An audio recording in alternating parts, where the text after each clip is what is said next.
Hello students, how are you.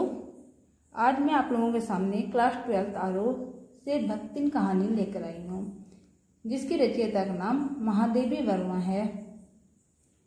भक्तिन संस्मरण में महादेवी वर्मा ने अपनी सेविका के अतीत और वर्तमान जीवन का सजीव चित्रण किया है। भक्तिन छोटे कद और दुबले शरीर वाली एक ग्रामीण महिला है। अपने अंतर्मुखी स्वभाव के कारण इसे अपना मूल नाम लक्ष्मी कहलाना पसंद नहीं था। लेखिका को इसकी सेवा भावना इतनी भा गई कि उसका नामांकन ही भक्तिन के रूप में कर दिया। भक्तिन झूसी गांव में एक अहीर की इकलौती बेटी थी। 5 वर्ष की आयु में ही पिता ने इनका विवाह कर विमाता ने 9 वर्ष की आयु में गौना लेकर अपने अपने कर्तव्य से इतिश्री कर ली। इतिश्री मतलब अपने कर्तव्य का निर्वाह कर लिया। पिता की मृत्यु के साथ ही भक्तिन के बुरे दिन शुरू हो गए। पिता की मृत्यु का भी समाचार न मिल पाने से वह अत्यंत दुखी व अपमानित महसूस करती है। अपनी सौतेली माता के प्रति उसके मन में घृणा का भाव था, जिसने संपत्ति के लालच में अपने ईर्ष्यालु स्वभाव का परिचय दिया था।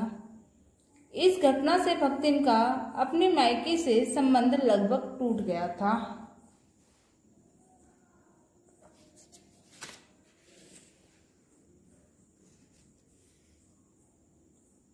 भक्तिन के जीवन में दुखों का सिलसिला कम होने के बजाय बढ़ता ही गया। उसकी दोनों जेठानियां के यहाँ पुत्र और भक्तिन के यहाँ 3 पुत्रियां होने के कारण अक्सर उसे अपनी सास और जेठानियों के ताने सुनने पड़ते थे। खाने पीने ओढ़ने पहनने में भी उसके साथ पक्षपात किया जाता था। दोनों जेठानियां बैठी बातें क्या करती थी और भक्तिन घरेलू कामों में व्यस्त रहती थी। यहाँ तक कि उसकी बेटियों को भी घर के काम में हाथ बटाना पड़ता था।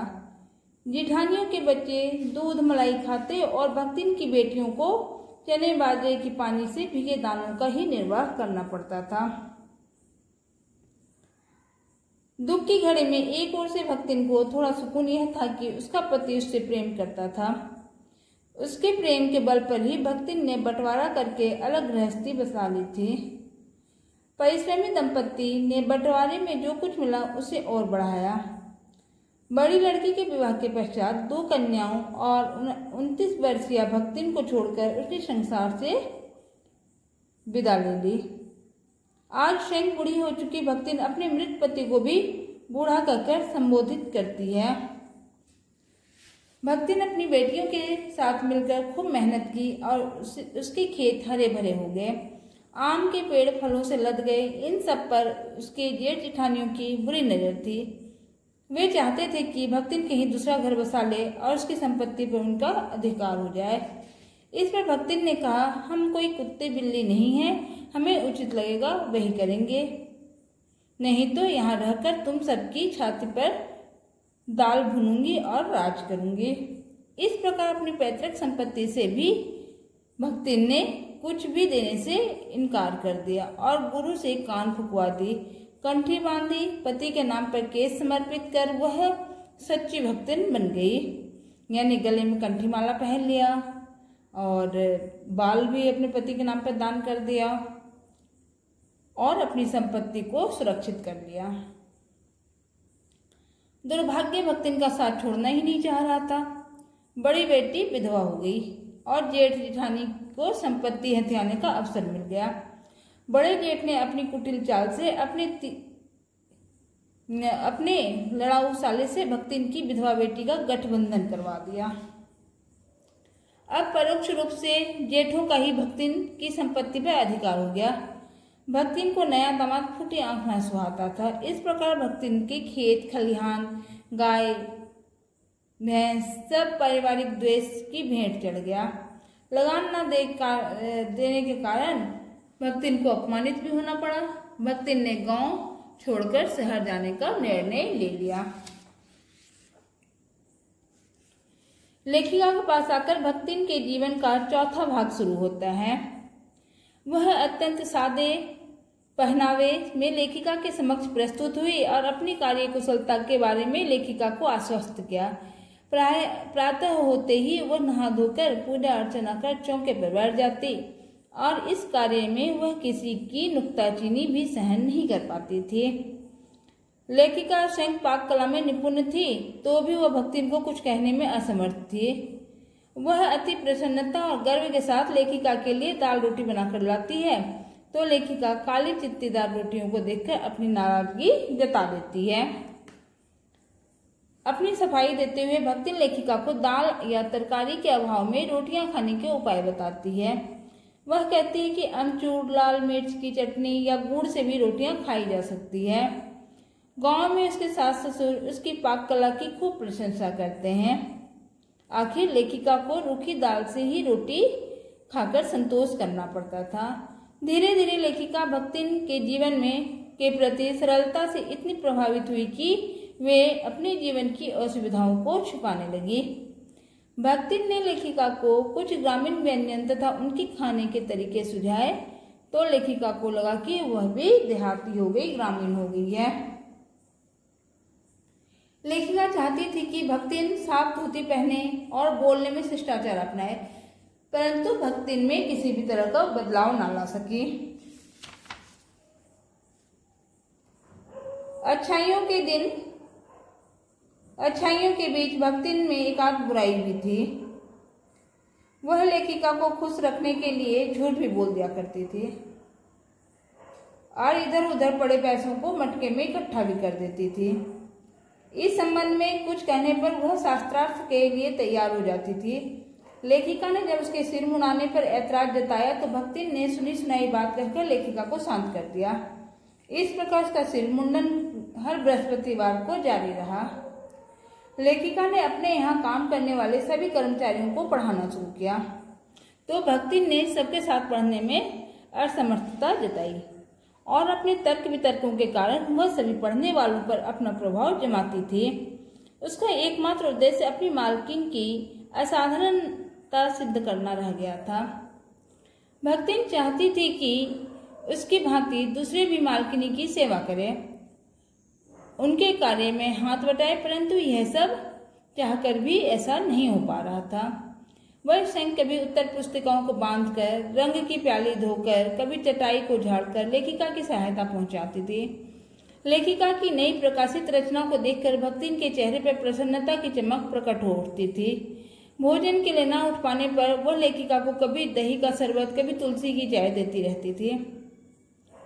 देर रात्रि जब लेखिका कविता करने बैठती तब छात्रावास की रोशनी बुझ जाती थी। उसके पालतू पशु उनके निकट आकर सो जाते थे, परंतु भक्तिन उनके साथ जागरण करती रहती थी। रंग पूछकर पुस्तक उठा लाना, कलम उठाने पर स्याही ला देना आदि कार्य वह महादेवी के साथ देर रात तक करती रहती थी। रात को लेखिका के साथ देर तक जागने पर भी भक्तिन प्राय उनसे पहले ही जाग जाती थी। लेखिका के साथ पालतू पशु भी अपने नित्य कर्म के लिए बाहर जाने के लिए व्याकुल रहते थे। बद्री केदार के ऊंचे नीचे पहाड़ी रास्तों में भ्रमण करते समय भक्तिन ही लेखिका के साथ देती थी। एक बार युद्ध को देश की सीमा में बढ़ते देख भक्तिन के बेटे दामाद उसे बुलाने आ पहुंचे, लेकिन भक्ति ने लेखिका का साथ छोड़कर जाने से मना कर दिया। रुपया पैसा वो भेज देती थी। पिछले वर्ष जब युद्ध के भूत ने लोगों को यह स्थान छोड़ने पर मजबूर कर दिया था, तब भक्तिन ने पहली बार लेखिका के गांव चलने का विनम्र अनुरोध किया था। उसने कहा था कि वो गांव में मालकिन को कोई तकलीफ नहीं आने देगी तथा उसके रहने, खाने पीने और कार्य करने का विधि पूर्वक प्रबंध भी कर देगी। लेखिका ने भक्तिन के प्रस्ताव को रुपयों की कमी के आड़ में टालना चाहा, तो उसने अपने आड़े समय के लिए बचाकर रखी पूंजी को काम चलने की बात कही। भक्तिन की सुदारता के आगे लेखिका निरुत्तर हो गई। लेखिका बताती है, जैसा संबंध आंगन के फूलों का माली के प्रति होता है, वैसा ही संबंध उसका और भक्तिन का था। यद्यपि परिस्थितिवश भक्तिन के स्वभाव में कुछ विषमताएं उत्पन्न हो गई थी, तथापि उसके हृदय में स्नेह और सहानुभूति विद्यमान है।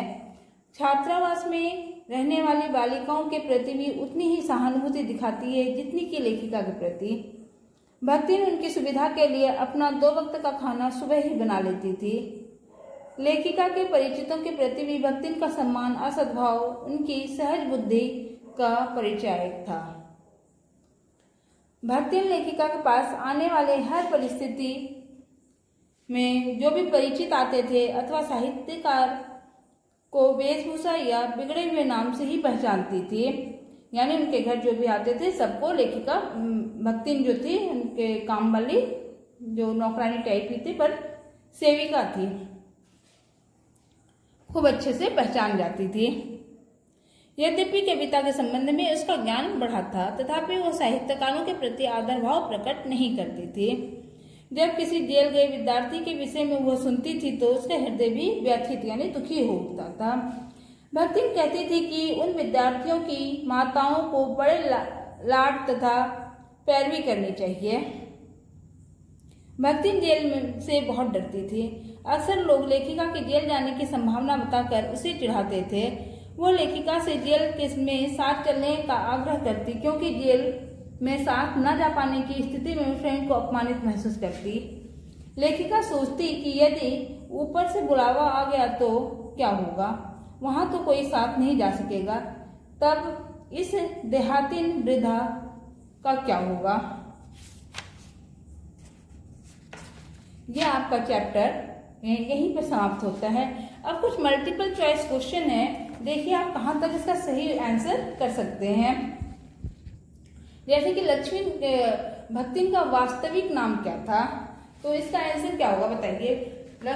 भक्तिन का वास्तविक नाम था लक्ष्मी। लक्ष्मण की शादी कितने वर्ष की अवस्था में हो गई थी, तो इसका आंसर होगा 9 वर्ष की अवस्था में हो गई थी। लक्ष्मी किस गांव की थी, लक्ष्मी झूसी गांव की रहने वाली थी। इस तरह के बहुत सारे मल्टीपल चॉइस क्वेश्चन के लिए मैं अलग से एक वीडियो तैयार कर रही हूँ। Okay, thank you. अगर वीडियो पसंद आए तो लाइक कीजिए, सब्सक्राइब कीजिए। Thank you.